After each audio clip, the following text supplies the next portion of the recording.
Hi friends, welcome to our channel. நாம் இன்னைக்கு ரவா பொங்கல் எப்படி செய்யறதுன்னு பார்க்கலாம். நார்மலாக நம்ம பச்சரிசியை வச்சு தான் பொங்கல் பண்ணுவோம். ஆனால் நான் இன்னைக்கு ரவையை வச்சு பண்ணியிருக்கேன். இந்த ரவா பொங்கல் டேஸ்ட் சூப்பராக இருக்குது. செய்யறதும் ரொம்ப ஈஸிங்க. வீட்டில் இருக்கிற சிம்பிளான இன்க்ரீடியன்ஸை வச்சு ஈஸியான ரவா பொங்கல் எப்படி செய்யறதுன்னு பார்க்கலாமா? இதுக்கு நான் 1 கப் அளவுக்கு ரவை எடுத்திருக்கேன். 1 கப் ரவைக்கு 1/2 கப் பாசிப்பருப்பு போதுமானது. உங்களுக்கு பருப்பு பிடிக்கும்னாக்கா இன்னும் கூட சேர்த்துக்கலாம். இப்போ இந்த பச்சை பருப்பை நல்லா வேக வச்சு எடுத்து வச்சுருக்கேன். குக்கரில் 3லேருந்து 4 விசில் போட்டு நல்லா வேக வச்சு தனியாக எடுத்து வச்சுருக்கேன்.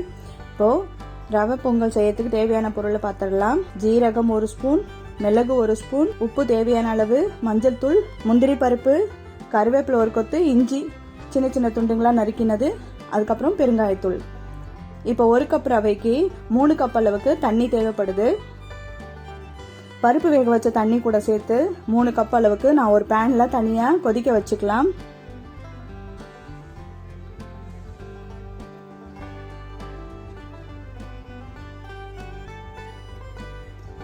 இப்போ இந்த 3 கப் தண்ணியும் தனியாக எடுத்து வேற ஒரு அடுப்பில் வச்சு கொதிக்க வச்சுக்கிறேன். இப்போ ஒரு பேன் சூடானதும் அதில் கொஞ்சமாக எண்ணெய் சேர்த்து கொஞ்சமாக நெய் சேர்த்து நம்ம எடுத்து வச்சிருக்கிற ஒரு பொருளாக சேர்த்து பொரிய வச்சுக்கலாம். மிளகு நல்லா வெடித்து வந்ததும் அது கூட ஜீரகம் சேர்த்துக்கிறேன். இப்போ இஞ்சி துண்டுகளையும் சேர்த்து கூட முந்திரி பருப்பு, கருவேப்பிலை, கொஞ்சமாக பெருங்காயத்தூள், எடுத்து வச்சிருக்கிற மஞ்சத்தூள் சேர்த்து நல்லா பொரிய வச்சுக்கலாம். சிம்லே வச்சு பண்ணுங்க, மஞ்சத்தூள் கருகக்கூடாது. இப்போ நம்ம எடுத்து வச்சிருக்கிற ரவையை இதோட சேர்த்து நல்லா கிளறிக்கலாம்.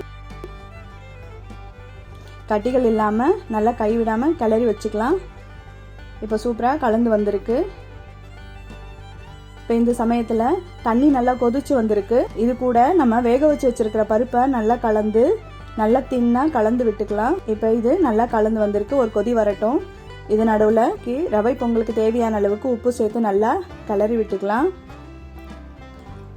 நாம் சேர்த்த பருப்பு தண்ணி நல்லா கலந்து கொதிச்சு வந்திருக்கு. இப்போ இதோட ஒன்றா சேர்த்து கலந்து விட்டுக்கலாம். இப்போ இது போல் நம்ம செய்யறதுனால கட்டிகள் இல்லாமல் ரவை பொங்கல் ஈஸியாக கிளறதுக்கும் ஈஸியாக இருக்கும். ஸோ அங்கங்கே போய் நிற்காது, ஒன்று போல் எல்லா சைடும் நல்லா வெந்து வரும். இது ஒரு சிம்பிளான மெத்தடு.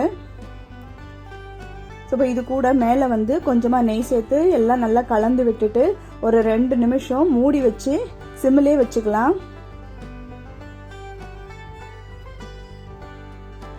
இப்போ இது சூப்பராக வெந்து வரும். ஒரு 2 நிமிஷம் மூடி வச்சு பிறகு சர்வ் பண்ணிடலாம்.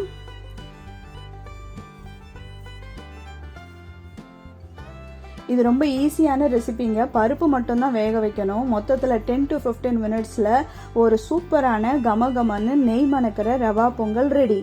இப்போ இதை சுட சுட சாப்பிட டேஸ்ட் சூப்பராக இருந்துச்சுங்க. இது கூட நான் ஒயிட் சட்னி வச்சு சர்வ் பண்ணியிருக்கேன். நீங்களும் இதே மாதிரி ட்ரை பண்ணி பாருங்க. எப்படி வந்ததுன்னு மறக்காம கமெண்ட் செக்ஷன்ல என் கூட ஷேர் பண்ணுங்க. இந்த வீடியோவை உங்க ஃப்ரெண்ட்ஸ் அண்ட் ஃபேமிலிக்கு ஷேர் பண்ணுங்க. நம்ம சேனலை சப்ஸ்கிரைப் பண்ணிடுங்க. அடுத்த வீடியோல பார்க்கலாம். பாய்.